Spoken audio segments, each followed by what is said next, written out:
नमः सिद्धेभ्यो। नमो नमः सत्तुहितंकराय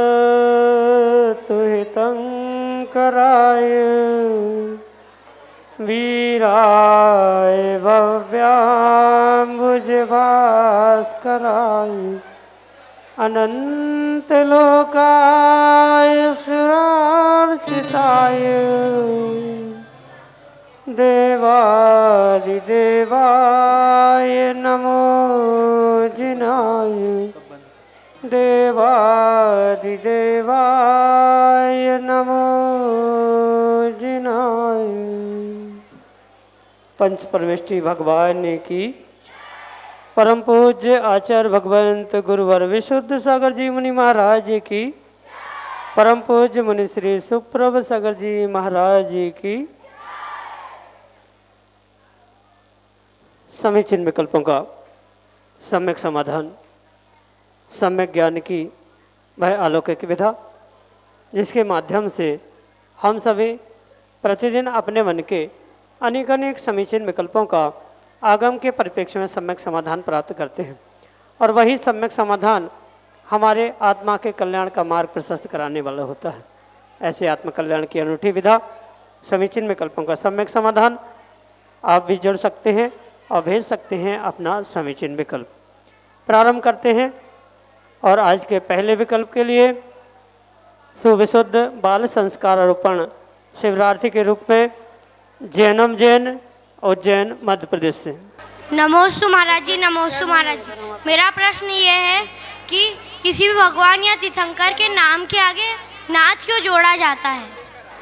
ओम नमः सिद्धम। परम पूज्य आचार्य भगवान गुरुवर विशुद्ध सागर जी महाराज के परम पूज्य मुनि श्री सुप्रभ सागर जी महाराज की। जिनका कोई स्वामी नहीं होता, मुखिया नहीं होता, उन्हें अनाथ कहलाता। और जो स्वामी के रूप में, मुखिया के रूप में स्वीकार किया जाता है, उन्हें नाथ कहा जाता है। क्योंकि तीर्थंकर भगवान तीन लोक के नाथ यानी तीन लोक के स्वामी के रूप में, मुखिया के रूप में स्वीकार किए जाते हैं। इसलिए लगभग सभी तीर्थंकर भगवंतों के सामने नाथ शब्द का प्रयोग किया जाता है। जिसके कोई पालनहारे या कोई पेरेंट्स नहीं होते, उन्हें अनाथ कहा जाता है।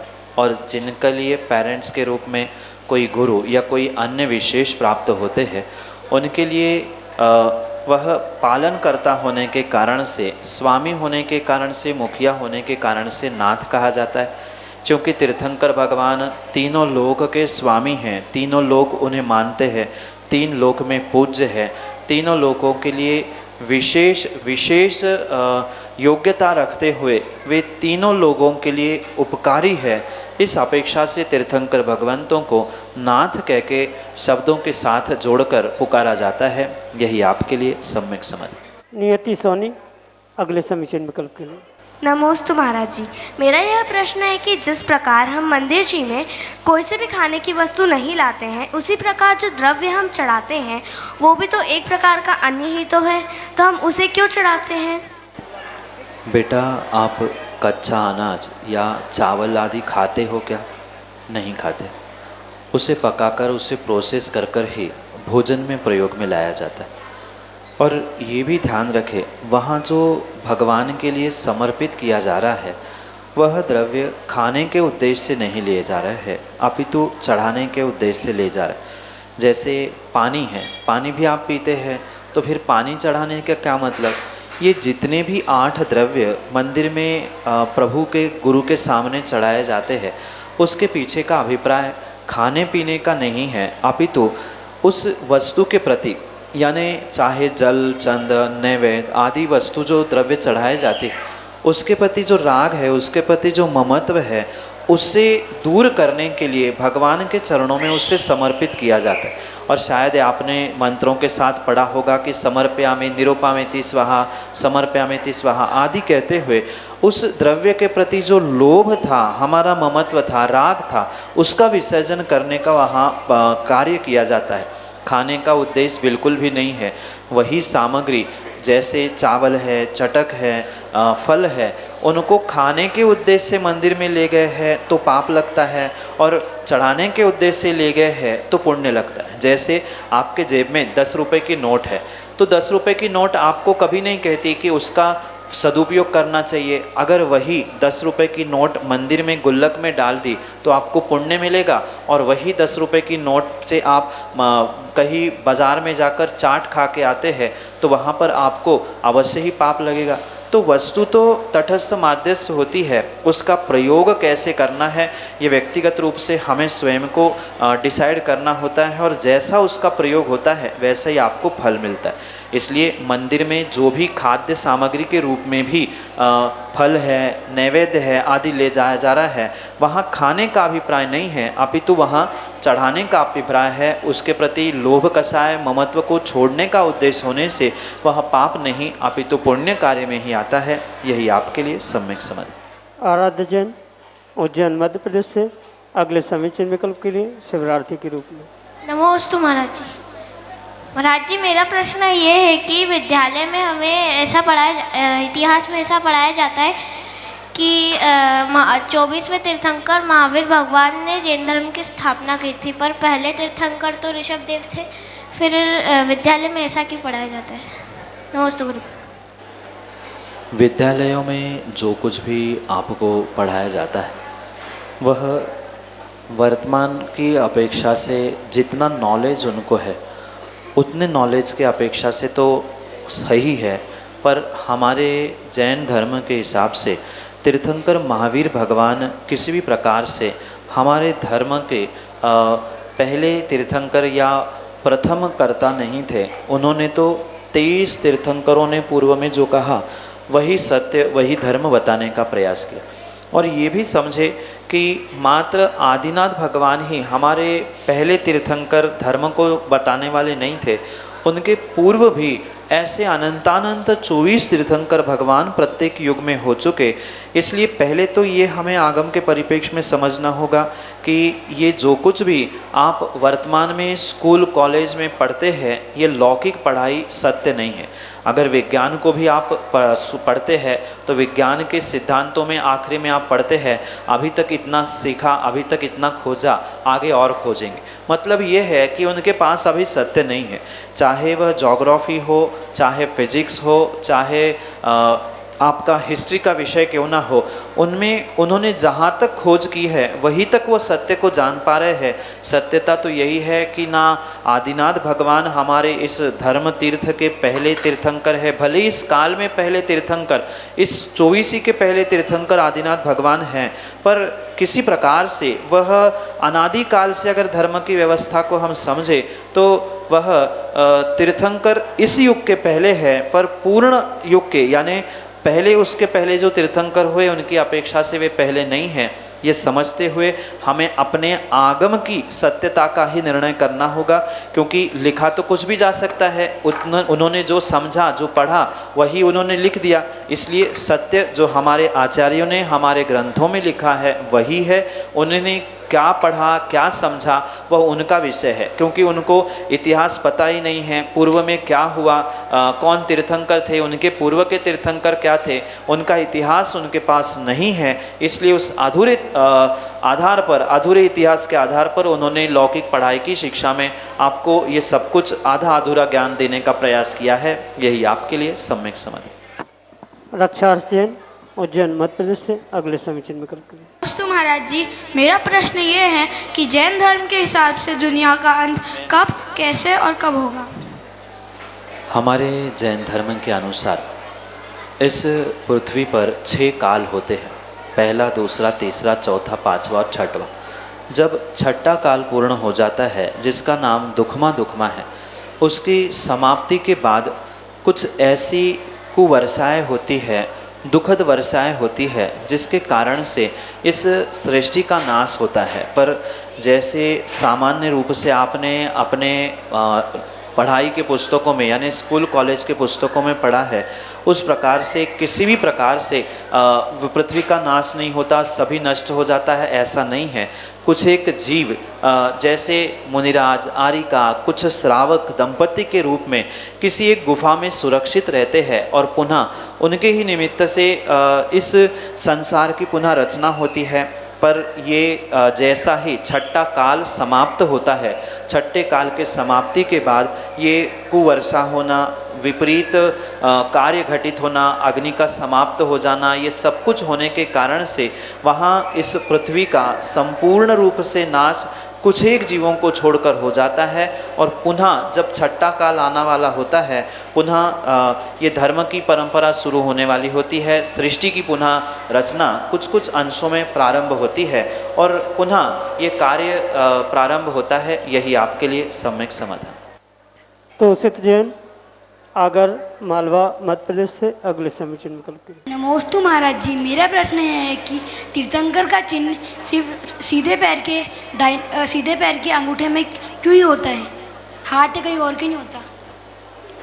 जैसे कल भी बताया था कि तीर्थंकर भगवान के संपूर्ण शरीर पर अनेकानेक प्रकार के शुभ चिन्ह, शुभ संकेत हुआ करते और उन्हीं शुभ चिन्हों, उन्हीं संकेतों को समझते हुए ही ये निर्धारित किया जाता है कि तीर्थंकर भगवान के सीधे पैर के अंगूठे पर जो चिन्ह होता है वो उनका चिन्ह तय किया जाता है। जबकि उनके हाथों में भी चिन्ह होते हैं, हाथों के अंगूठे पर भी चिन्ह हो सकते हैं, सर्वत्र ही चिन्ह होते हैं। 1008 लांछन, चिन्ह, आकृतियाँ पूरे उनके शरीर पर होती है। पर उसमें से ये निर्धारित सौधर्म इंद्र करता है कि सीधे पैर के अंगूठे पर ही जो चिन्ह होता है वही चिन्ह उस भगवान का है, ऐसा घोषित वह तीर्थंकर भगवान के उस सीधे पैर के अंगूठे को देखकर सौधर्म इंद्र करता है। ऐसा क्यों करता है ये कोई आगम प्रमाण नहीं है, पर वहाँ जो चिन्ह होता है उसी चिन्ह देखकर उस तीर्थंकर भगवान का चिन्ह नियत किया जाता है। यही आपके लिए सम्यक समाधान। समीचीन विकल्प के लिए शिवरात्रि के रूप में राशि जैन। महाराज जी, मेरा प्रश्न यह है कि पंचम काल में तीर्थंकर क्यों नहीं होते हैं? और जैसे कि जैन धर्म में आलू प्याज खाना मना है पर दूसरे धर्म के लोग खाते हैं, तो क्या उन्हें पाप लगता है? आलू प्याज खाने वाले प्रत्येक जीव को, प्रत्येक व्यक्ति को पाप अवश्य ही लगता है, भले ही उसे पता हो अथवा ना पता हो। पाप तो पाप है, जीवों की हिंसा तो हो ही रही है। जो जान के करता है उसे बहुत अधिक पाप लगता है और जो अनजाने में करता है उसे कम पाप लगता है। पर पापों से कोई नहीं बचता। कोई अन्य धर्म को मानने वाला भी नहीं जानते हुए भी आलू प्याज को खाता है तो भी उसके लिए नियम से नरक की ही अवस्था को प्राप्त करना ये आगम में लिखा है। और मात्र हमारे ही धर्म में नहीं, अन्य भी बहुत सारे धर्मों में रात्रि भोजन का त्याग कहा है, आलू प्याज आदि गणंतों का त्याग कहा है। तो उनको पता नहीं है ऐसे कैसे, जैसे आज के बहुत सारे बच्चों को, युवाओं को पता नहीं है कि आलू प्याज में कितने जीव है। आपको भी जब तक वीडियो नहीं देखी थी आपने उतना आपको पता नहीं था, कुछ तो पता था पर बहुत कुछ पता नहीं था। ऐसे उनके भी धर्म में उनको कुछ तो पता है, उनके बड़ों बुजुर्गों को पता है, बच्चों को, युवाओं को भले ही पता नहीं है, पर लगभग सभी धर्मों में रात्रि भोजन, रात्रि पानी पीना इसके लिए निषेध किया है। साथ में अभक्ष खाना इसका भी निषेध किया है। इसलिए चाहे जाने अनजाने में किसी भी प्रकार से वह रात्रि भोजन या आलू प्याज ग्रहण करता है तो उसके निमित्त से उसे पाप लगता ही लगता है, नरकों में उसे जाना ही पड़ता है। और जैसे कल भी बात आई थी कि ऐसा क्यों होता है, ऐसा क्यों नहीं होता है, ये तो बाय डिफ़ॉल्ट है कि जब भी तीर्थंकर भगवान होते हैं वे चौथे ही काल में होते हैं, अन्य किसी भी काल में तीर्थंकर भगवान होते ही नहीं है। या ऐसा कह दो जिस काल में तीर्थंकर भगवान होते हैं वही चौथा काल कहा जाता है, अन्य कालों में उनका होना संभव ही नहीं है। यही आपके लिए सम्यक समाधान। गुरु समूह से शिवरात्रि के रूप में नील जैन, कोटा राजस्थान से अगले समीचीन विकल्प के लिए। यह है कि भगवान की प्रतिमा के छाती पे फूल का चिन्ह क्यों होता है? भगवान की जो प्रतिमा बनती है वह एक सांकेतिक रूप में भगवान कैसे है, उनके गुण कैसे हैं आदि सब कुछ बताने के लिए वहाँ पर प्रयास किया जाता है। जैसे अधिकांश सभी प्रतिमाओं में जो छाती पर फूल का चिन्ह होता है, कहीं वहाँ एक काइट के आकार का चित्र बना होता है, कभी फूल बना होता है। ये एक सांकेतिक चिन्ह है जो ये प्रदर्शित करता है कि ये अरिहंत भगवान अनंत चतुष्टय के धारी हो चुके हैं। आपने अगर गौर से देखा होगा तो ये जो श्रीवत्स यानी जो छाती पर चिन्ह है उसे श्रीवत्स कहा जाता है, और उसके 4 डायमेंशंस आपको या 4 डायगोनल्स मिल सकते हैं। जैसे फूल भी है तो उसकी 4 पंखुड़ियाँ होती है, काइट है तो वो भी 4 ही इसमें होता है। तो क्यों? तो 4 गुण जो अनंत चतुष्टय रूप अरिहंत भगवान प्रकट करते हैं, अनंत सुख, अनंत वीर्य, अनंत ज्ञान और अनंत दर्शन, उसका प्रतीक यहाँ पर दिखाया जाता है। क्योंकि भगवान की प्रतिमा तो बोलती नहीं है, फिर कैसे बताया जा सकता है कि भगवान ने अनंत चतुष्टय प्रकट कर लिया है, ये अरिहंत की प्रतिमा है? क्योंकि 5 परमेष्ठियों की प्रतिमा बनती है और 5 परमेष्ठी में से जो अरिहंत प्रतिमा है उनके ही श्रीवत्स पर छाती पर ये चिन्ह होता है। जो सिद्धों की प्रतिमा होती है, सिद्धों की प्रतिमा पर कभी श्रीवत्स नहीं होता, बाल नहीं होते, नाखून नहीं होते। ये अरिहंत की प्रतिमा है, आचार उपाध्याय साधु या सिद्धों की नहीं है। यही प्रदर्शित करने के लिए वहाँ अनंत चतुष्टय के प्रतीक के रूप में वह काइट के आकार का या 4 पंखुड़ी के फूल के आकार का वह चिन्ह बनाया जाता है। ये सांकेतिक प्रकार है अनंत चतुष्टय के प्रदर्शन का। यही आपके लिए सम्यक समझ। रिसाजयन अगले शिवरार्थी के रूप में हमारे सामने। तो भगवान, मेरा प्रश्न ये है कि गुरु के लिए आहार क्यों कहते हैं, हमारी तरह भोजन क्यों नहीं कहते? शब्दों के अपने अपने मायने, अपने अपने अर्थ होते। क्योंकि मुनिराज भी वही भोजन करते हैं जब एक श्रावक करता है, दाल, रोटी, सब्जी, चावल आदि।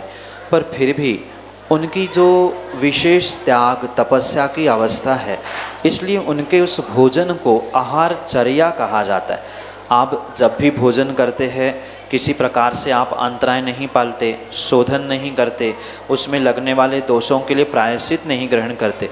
मुनिराज जब भी भोजन ग्रहण करते हैं वह 46 दोषों को यानी 46 दोषों को टालते हुए, उनसे बचते हुए ही भोजन ग्रहण करते हैं।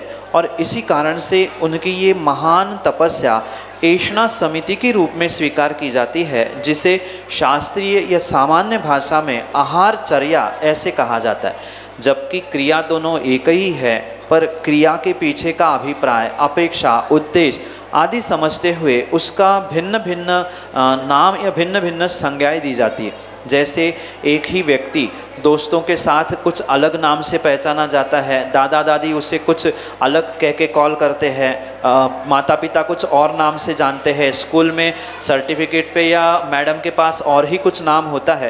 तो व्यक्ति एक होने पर भी अनेक नामों से जैसे पहचाना जाता है, ऐसे ही यह क्रिया भोजन करने की ही होने पर भी वह साधु विशेष त्याग तपस्या, उसका शोधन करना, दोषों से बचते हुए कार्य करना, इसलिए उसकी विशेष संज्ञा आहार के रूप में प्राप्त होती है। श्रावकों का आहार नहीं होता और मुनिराजों का भोजन नहीं होता, जबकि क्रिया वही है।